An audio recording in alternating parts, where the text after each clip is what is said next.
de grabado selectivo y 20 segundos de mate de grabado total. El grabado de la dentina es de 10 segundos sí o sí, ¿verdad? Entonces el grabado que nosotros queremos es el tipo 1.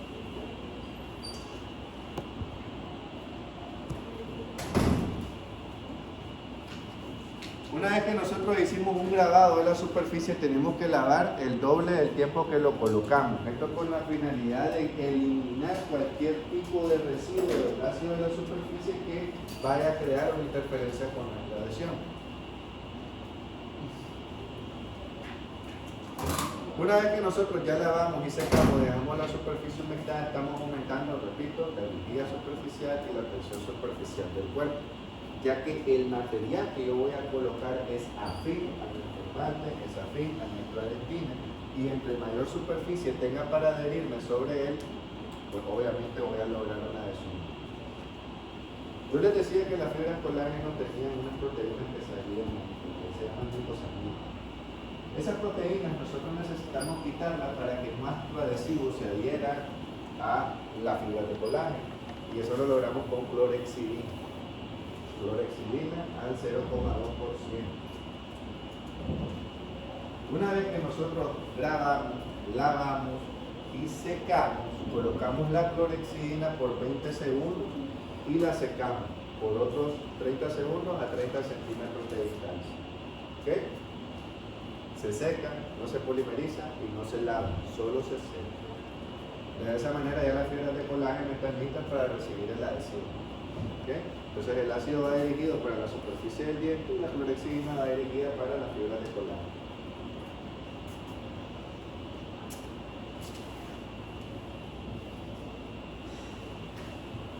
Otra cosa más fácil de comprender antes de entrar a la siguiente diapositiva es que el adhesivo se une meramente por una unión química y de traba mecánica en el esmalte. Pero en la dentina, además de por traba mecánica y por una unión química de los enlaces de calcio, hay una forma de retención muy importante. Yo les dije que hay una capa ahí. ¿Cómo se llama esa capa? Capa híbrida. La capa híbrida es lo que a ustedes les va a garantizar que existe una adhesión verdadera sobre el sustrato y el material restaurativo. Mira, mucha, esta es introducción, todavía no hemos hablado del adhesivo de cuarta generación, no hemos hablado nada de eso. Solo estoy en la introducción para que ustedes vayan sabiendo cómo es el mecanismo, cómo funcionan las cosas, y después ya hablar de los adhesivos meramente. Y Douglas me dijo que hoy todo, lo lento, y el otro fue examen. Yeah. Vamos. No, hoy vamos a quedar con la introducción. Ahí vemos nosotros en esa imagen, ¿verdad? Esos pelitos ahí, los túbulos dentinarios debajo, la humedad de la superficie y los sustratos superiores que es el esmalte. Entonces nosotros queremos tratar esta superficie. Las fibras de colágeno nosotros nos van a permitir una mejor adhesión, ya que el adhesivo va a quedar ahí impregnado. Y también quiero que el adhesivo se introduzca dentro de los túbulos dentinarios. Ya dijimos de que el mecanismo por el cual él engaña al cuerpo es utilizando que el barrido dentinario. Entonces el barrido dentinario junto con nuestra resina monomérica entra dentro del túbulo dentinario creando los bastones de resina. Esto que está acá es la capa híbrida, esto es el adhesivo y este es el adhesivo dentro de los túbulos dentinarios y este es nuestro material restaurativo. Que no se nota mucho la diferenciación entre ambos porque aquí hay una cohesión. Sin embargo, aquí hay una adhesión, donde tenemos una adhesión química y una adhesión mecánica. ¿Okay? ¿Cómo se puede ver afectada la capa híbrida? Por la presencia de excesos de humedad. Una dentina muy profunda va a secar el tallo. Ahora, ¿hay capa híbrida cuando tenemos una base y un número de vidrio? No, por eso el ionómero de vidrio solo se pone en el parchecito del agujero más profundo, ¿verdad? Para poder maximizar la capa híbrida en todas las zonas donde no se pueda, y va a haber una adhesión química entre lo que es el ionómero y nuestro adhesivo, ¿verdad? Pero no va a ser igual de potente como se da con la capa híbrida. Para que se destruya la capa híbrida tendríamos que, una vez ya una capa híbrida hecha, tenemos que utilizar la turbina y destruir todos esos túbulos dentinarios, profundizar un poco más para volver a hacer una nueva. Entonces, si nosotros en este procedimiento nos equivocamos, mi doctor puse muy poquito, doctor puse mucho, Es una técnica sensible donde podemos terminar afectando más los túbulos dentinarios o tenemos que profundizar para poder eliminarlo.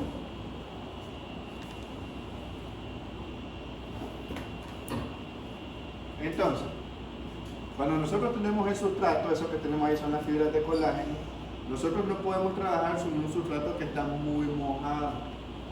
Un sustrato que tiene un exceso de humedad lo que crea es una barrera entre las fibras de colágeno y el adhesivo. El adhesivo, al ser una resina, es hidrofóbica, no es afín al agua, es como el agua y el aceite cuando lo mezclan. Entonces, cuando yo coloco el adhesivo sobre un sustrato húmedo, la humedad va a quedar atrapada en la capa más inferior, evitando de que se formen los tags de resina y vamos a tener que poros dentro del adhesivo. Cuando yo polimerice mi adhesivo, él se va a calentar. ¿Por qué? Porque es un polímero. Cuando los polímeros polimerizan, se expanden, pero se contraen más de lo que se expanden y generan calor, evaporando este exceso de humedad. ¿Y qué va a pasar con esos poros? Quedan atrapados dentro de mi mezcla. ¿Y qué pasa con algo poroso que va a recibir compresión? Se va a fracturar. Entonces esas fracturas se van a traducir a la resina, así como cuando una piedra pega en el vidrio del carro, miras que esa hendidura se va haciendo más grande después del tiempo, lo mismo pasa. Entonces se va transfiriendo a lo que es la resina y se fractura la resina, microfiltración, falla en la resina. Cuando ustedes vayan a la clínica y comiencen a ver aquellas resinas que le ven los márgenes grisáceos, le ven los márgenes marrones, es por esto, es una mala técnica en lo que es la adhesión. No hay otro error, es que ya tiene 2 años, debería estar nítido. Entonces, nosotros a la hora de acondicionar, ¿qué pasa si yo dejo el ácido más tiempo en la dentina? Obviamente, además de eliminar de más todo lo que es la dentina alrededor de los túbulos dentinarios, voy a eliminar las fibras de colágeno y no voy a tener una adhesión. Eso no sirve para nada.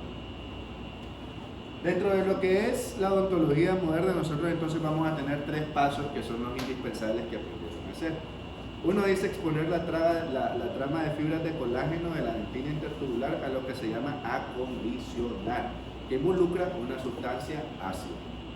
La segunda, impregnar con un monómero hidrofílico, que es el primer del adhesivo. El adhesivo se va a componer de acondicionador, primer y un silanizante.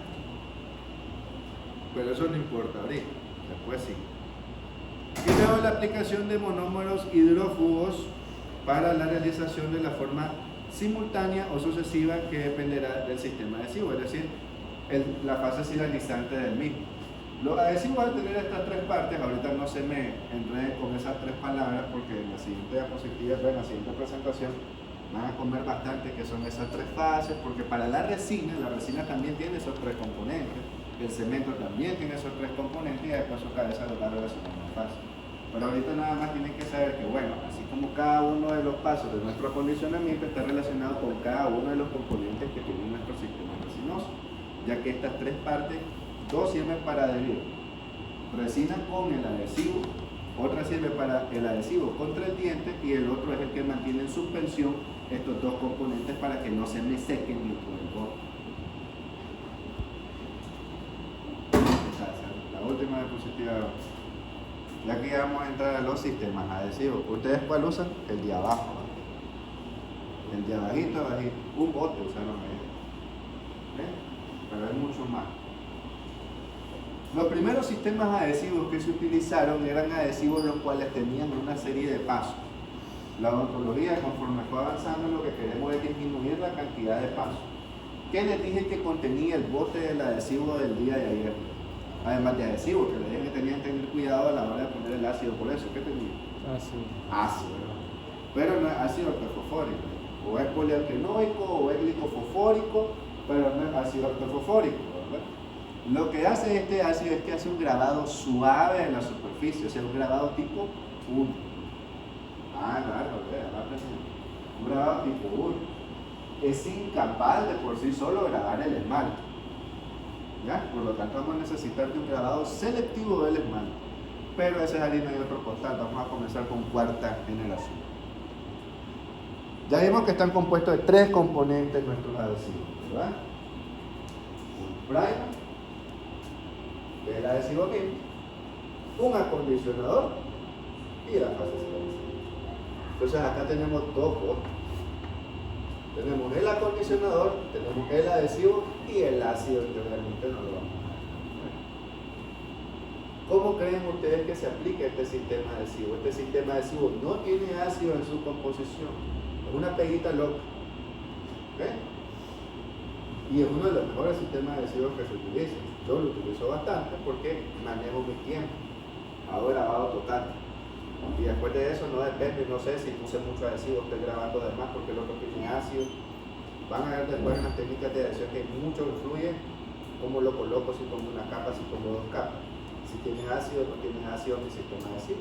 Entonces al no tener ningún tipo de ácido en su composición me permite un mayor control. Una vez que yo lave y lave, ¿qué le va a pasar al tiempo? Nada, porque el adhesivo no le va a hacer nada, solo agregar.